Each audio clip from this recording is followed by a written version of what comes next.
சரவண ஜோதியே நமோ நம. வாழ்க வையகம், வாழ்க வளமுடன். அனைத்து தமிழ் நெஞ்சங்களுக்கும் கனிவான வணக்கங்கள். தென்மேற்கு பருவமழை தொடங்கப் போகும் அற்புதமான மாதம் இந்த ஜூன் மாதம் ஆகும். வைகாசியும் ஆனியும் இணைந்த மாதம், கோவில்களில் திருவிழாக்கள் நிறைந்த மாதம். அப்பேற்பட்ட இந்த ஜூன் மாதத்தில் நடக்க இருக்கும் ஒரு சில கிரகங்களின் பெயர்ச்சிகள் மிக மிக முக்கியமானவையாக கருதப்படுகின்றன. ஒரே சமயத்தில் பல கிரகங்கள் அதிக பலம் பெற்று ஆட்சியாக அமரும் அமைப்பு இந்த ஜூன் மாத கிரக பெயர்ச்சியில் ஏற்படுகிறது. இந்த ஆண்டு ஜூன் மாதம் நடக்கும் பெயர்ச்சிகளில் மிக மிக முக்கியமான ஒன்று செவ்வாய் பெயர்ச்சியாகும். சில மாதங்களாகவே பகை கிரகங்களுடன் சஞ்சரித்து வந்த செவ்வாய் பகவான் தற்போது தன்னுடைய சொந்த வீட்டில் ஆட்சி பலம் பெற்று சஞ்சரிக்கப் போகிறார். ராகுவிடம் இருந்து விலகி தனித்து பயணம் செய்வது பல ராசிகளுக்கு யோகம் கொடுக்கும். ஜூன் 1ஆம் தேதியே செவ்வாய் பகவான் மேச ராசிக்கு இடப்பெயர்ச்சி ஆகின்றார். சுக்கிர பகவான் ஜூன் மாதம் 12ஆம் தேதி மிதுன ராசிக்கு இடப்பெயர்ச்சி அடைகிறார். இது லட்சுமி நாராயண யோகத்தை ஏற்படுத்தும். சூரிய பகவான் ஜூன் 15ஆம் தேதி மிதுன ராசிக்கு பெயர்ச்சியாகிறார். இது ஆனி மாத பிறப்பை குறிக்கும். மிதுன ராசியில் பெயர்ச்சியடையும் புதன் பகவானால் 3 ராஜயோகங்கள் உண்டாகும். சனி பகவான் மாத இறுதியில், அதாவது ஜூன் மாதம் 30ஆம் தேதி வக்கர பெயர்ச்சி அடைகிறார். சனியின் பார்வையில் செவ்வாய், சனி மற்றும் செவ்வாய் ஆட்சி பலம் போன்றவைகளால் சில நெருக்கடிகளை உண்டாக்கும்.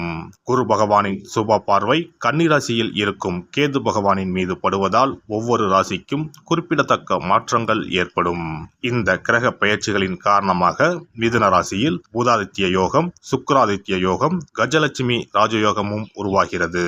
இதன் காரணமாக சில ராசிக்காரர்களுக்கு அதிர்ஷ்டமும் பணவரவும் பதவி உயர்வும் தன வரவும் கிடைக்க வாய்ப்புள்ளது. இனி உங்கள் ராசிக்கான பலன் என்ன என்பதனை பற்றியும், அசுப பலன் ஏற்படுமாயின் ராசிக்காரர்கள் வழிபட வேண்டிய தெய்வம், மேற்கொள்ள வேண்டிய பரிகாரம் என்ன என்பதனை பற்றியும் காண்போம். கும்பராசி அன்பர்களே, இதுவரை ஜென்ம சனியால் கஷ்டப்பட்டு வந்த உங்களுக்கு இந்த மாதம் அந்த பிரச்சனைகள் எல்லாம் படிப்படியாக குறையும். எதையும் சமாளிக்கும் மன தைரியம் உண்டாகும். உங்கள் ராசியில் சனி இருப்பதனால் உடல் நலனில் அக்கறை காட்டுங்கள். கூட இருப்பவர்களே உங்களுக்கு குழிப்பறிப்பார்கள், கவனம் தேவை. எனவே யாரையும் நம்பாதீர்கள். 3ஆம் இடத்தில் இருக்கும் செவ்வாய் பகவான் உங்கள் முயற்சிகள் அனைத்தையும் ஜெயமாக்குவார். சிறு தடைகள் ஏற்பட்டாலும் உங்களின் முயற்சியால் வெற்றி காண்பீர்கள். வேலைக்கு முயற்சி செய்வோர், புதிய தொழில் தொடங்க நினைப்போர் இம்மாதம் அதற்கான வேலைகளை ஆரம்பிக்கலாம். முதலீடு அதிக அளவில் செய்ய வேண்டாம். அளவான முதலீடுகளால் பிரச்சனைகள் இருக்காது. செய்தொழிலில் முன்னேற்றம் இருக்கும். அவசர முடிவுகள் எடுக்க வேண்டாம். இம்மாதம் சிறு சிறு பிரச்சனைகள் இருந்தாலும் பெரிய அளவில் பாதிப்பு இருக்காது. 4ஆம் இடத்தில் இருக்கும் குரு மற்றும் சுக்கிரனால் படிக்கக்கூடிய மாணவர்களுக்கு அற்புதமாக இருக்கும். தாயிடம் இருந்த மனக்கசப்புகள் நீங்கும். ஜென்மசனியால் மன அழுத்தம், சிறு சிறு பிரச்சனைகள் உண்டாகும். எனினும் எதையும் சமாளிக்கும் திறன் உண்டாகும். 8ஆம் இடத்தில் இருக்கும் கேதுவால் ஏற்பட்ட அவமானம், கெட்ட பெயர், கடன் தொல்லை, பணப்பற்றாக்குறை எல்லாம் படிப்படியாக குறையும். சுக்கிர பகவான் 5ஆம் இடத்திற்கு வருவதால் புத்திர பாக்கியம் உண்டாகும். வேலை இல்லாதவருக்கு வேலை கிடைக்கும். இம்மாதம் நிம்மதியான உறக்கத்தை தந்தருள்வார் குரு பகவான். இதுவரை நல்லது கெட்டது கலந்தே நடந்திருக்கும். இனி அதிகளவில் நல்லது நடக்க வாய்ப்புள்ளது. பண விஷயத்தில் மட்டும் சற்று கவனமாக இருக்க வேண்டும். ஜாமீன் போடுவதோ அடுத்தவருக்கு கடன் வாங்கி கொடுப்பதோ வேண்டாம். வியாபாரிகளை பொறுத்தவரை ஒருவிதமான மந்தத்தன்மை உண்டாகும்.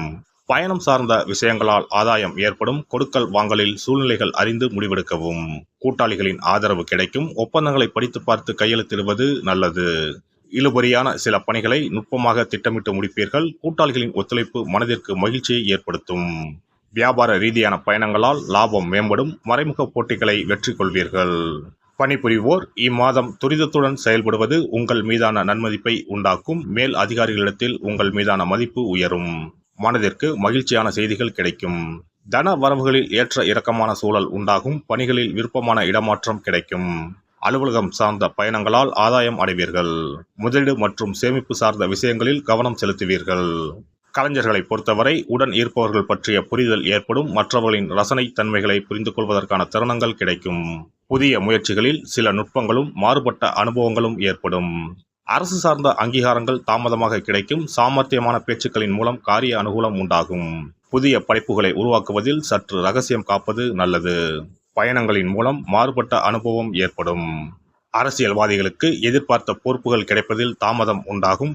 புதிய முயற்சிகளில் மாறுபட்ட அணுகுமுறையினால் வெற்றி அடைவீர்கள்.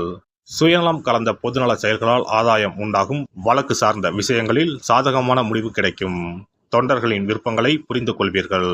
பெண்களை பொறுத்தவரை இம்மாதம் விலை உயர்ந்த பொருட்களின் சேர்க்கை ஏற்படும். புதிய மனை சார்ந்த வாய்ப்புகள் அமையும்.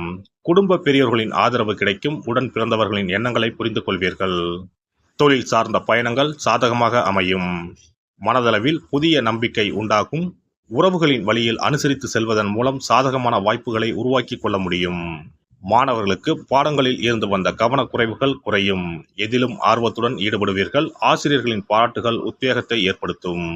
உயர்நிலை கல்வியில் ஆலோசனை பெற்று முடிவு செய்யவும். நண்பர்களின் மறைமுக ஆதரவு கிடைக்கும். கல்வி தொடர்பான வெளியூர் பயணங்கள் சாதகமாக அமையும். அரசு உதவிகள் குறித்த வழிகாட்டுதல் கிடைக்கும். புதிய துறை சார்ந்த கல்வியும் அது சார்ந்த தேடல்களும் அதிகரிக்கும். இம்மாதம் மேலும் சிறப்பாக அமைய தினந்தோறும் விநாயகரை வழிபடுவதன் மூலம் தடைகள் விலகும். மனதளவில் புத்துணர்ச்சிகள் ஏற்படும். சிறப்பு பரிகாரங்கள். கோதுமை மாவினால் சிறு சிறு உருண்டைகளாக 7 அல்லது 14 அல்லது 7 மடங்குகளில் உருண்டை செய்து கொள்ளவும். குங்குமத்தில் கொஞ்சம் நீர் விட்டு அதை வன்னி குச்சி அல்லது மாதுளை மர குச்சியால் தொட்டு கோதுமை உருண்டையில் ஸ்டீம் என்று எழுதி அதை குளம், ஆறு அல்லது கோவில் தெப்ப குளத்தில் உள்ள மீன்களுக்கு போடவும். எழுதிய பின்னர் ஸ்டீம் என்பது அழிந்துவிட்டாலும் பரவாயில்லை. இவ்வாறு வெள்ளிக்கிழமை அல்லது ஞாயிற்றுக்கிழமைகளில் செய்து வர லட்சுமியின் அருள் உண்டாகி பணத்தட்டுப்பாடு நீங்கி செல்வம் சேர தொடங்கும்.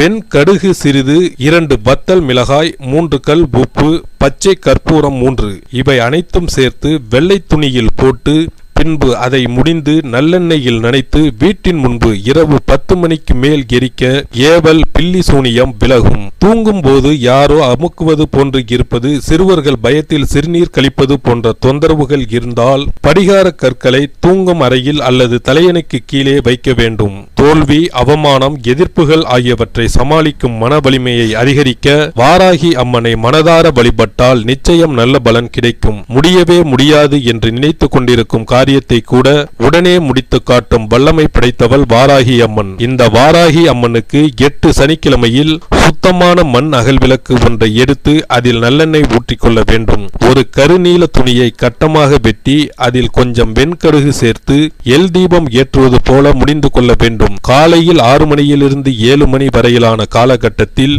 அல்லது இரவு 8 மணியிலிருந்து 9 மணிக்குள் இந்த பரிகாரத்தை செய்துவிட வேண்டும். எல்லாம் வல்ல இறையருளால் நீங்களும் உங்கள் அன்பு குடும்பமும் உடல் நலம், நீலாயுள், நிறை செல்வம், உயர் புகழ், மெய்ஞானம் ஓங்கி வாழ்க வளமுடன். இந்த வீடியோ பதிவு உங்களுக்கு பிடித்திருந்தால் லைக் பண்ணுங்க, கமெண்ட் பண்ணுங்க, ஷேர் பண்ணுங்க, மறக்காம சப்ஸ்கிரைப் பண்ணுங்க. பக்கத்துல இருக்கிற பெல் பட்டனை கிளிக் பண்ணுங்க. நன்றி, வணக்கம். ஓம் நமச்சிவாய. சிவாய நம.